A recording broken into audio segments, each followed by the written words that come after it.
Assalamualaikum warahmatullahi wabarakatuh. Saya mau mulai dengan satu kalimat yang mungkin bikin sebagian bapak-bapak langsung terdiam. Masalah pria usia 60 plus di ranjang itu jarang soal alatnya, tapi sering soal pikirannya. Saya Dr. Rahayu, dan hari ini saya tidak mau bicara dengan bahasa medis yang kaku. Kita ngobrol saja, pelan, jujur, dan dewasa. Karena saya tahu, banyak pria usia 60 ke atas itu tidak pernah benar-benar cerita. Bukan karena tidak mau, tapi karena malu, gengsi, dan takut dianggap sudah habis. Padahal kenyataannya, banyak dari mereka masih sangat bisa, hanya salah paham soal tubuhnya sendiri. Bagian 1, kesalahan besar pria 60 plus. Saya sering dengar kalimat ini. Dok, saya sudah tidak seperti dulu. Dan saya jawab santai, memang kenapa harus seperti dulu? Usia 60 plus itu bukan versi rusak dari usia 30, tapi versi matang dengan cara kerja berbeda. Masalahnya, banyak pria masih pakai standar usia muda. Harus cepat keras, harus lama, harus selalu siap. Padahal tubuhnya sudah bilang, tolong pelan, jangan dikejar-kejar.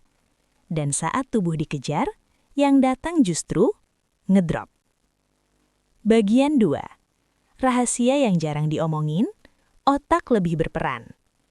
Saya mau jujur, di usia 60 plus, ereksi lebih sering gagal karena takut gagal.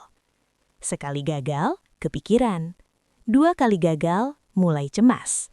3 kali gagal, sudah vonis diri sendiri.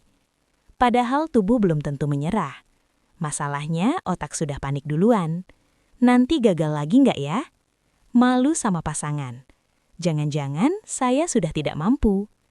Dan otak yang panik itu seperti rem tangan ditarik.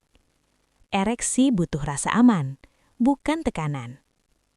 Bagian 3. Elemen viral. Pelamat adalah kekuatan baru. Ini kalimat yang sering bikin pendengar tersenyum. Pria yang pelan di usia 60 plus justru lebih kuat. Kenapa? Karena tubuh punya waktu adaptasi, aliran darah lebih stabil, pikiran lebih rileks. Banyak pria gagal bukan karena tidak mampu, tapi karena terburu-buru membuktikan diri. Padahal usia ini bukan lagi lomba, tapi ritme. Bagian 4. Elemen viral. Jantung sehat sama dengan ranjang sehat. Saya suka bercanda ke pasien. Bapak rajin minum obat kuat, tapi jalan kaki malas. Ya sama saja. Karena ereksi itu soal aliran darah, bukan sekadar gairah.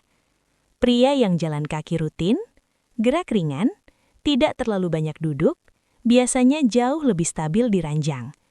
Kadang solusi terbaik bukan di apotek, tapi di sepatu olahraga. Bagian 5. Nafas itu senjata rahasia. Ini jarang dibahas, tapi efeknya besar. Saat pria tegang, nafas pendek, bahu naik, dada sesak. Tubuh membaca itu sebagai bahaya.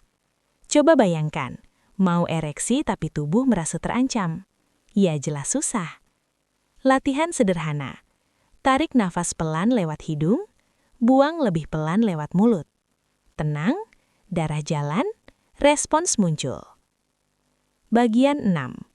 Pasangan bukan penilai, tapi partner. Saya mau bilang sesuatu yang mungkin menenangkan banyak pria. Sebagian besar pasangan tidak menuntut kesempurnaan. Yang sering bikin tegang, justru asumsi sendiri, tekanan dari pikiran, rasa harus membuktikan diri. Padahal ketika pria berhenti berperan dan mulai hadir sepenuhnya, tubuh seringkali mengikuti. Bagian 7. Hal yang dianggap sepele tapi merusak. Beberapa kebiasaan yang diam-diam bikin drop. Terlalu sering nonton konten tidak realistis, membandingkan diri dengan pria lain, menganggap sekali gagal sama dengan tamat. Padahal tubuh pria usia 60 plus itu fleksibel, asal tidak ditekan. Saya mau tutup dengan kalimat ini, dan silahkan direnungkan. Usia 60 plus itu bukan akhir kekuatan pria. Ini hanya awal fase di mana kekuatan tidak lagi ribut, tapi tenang. Pria yang tenang, lebih stabil, lebih percaya diri, dan seringkali lebih memuaskan. Saya Dr. Rahayu.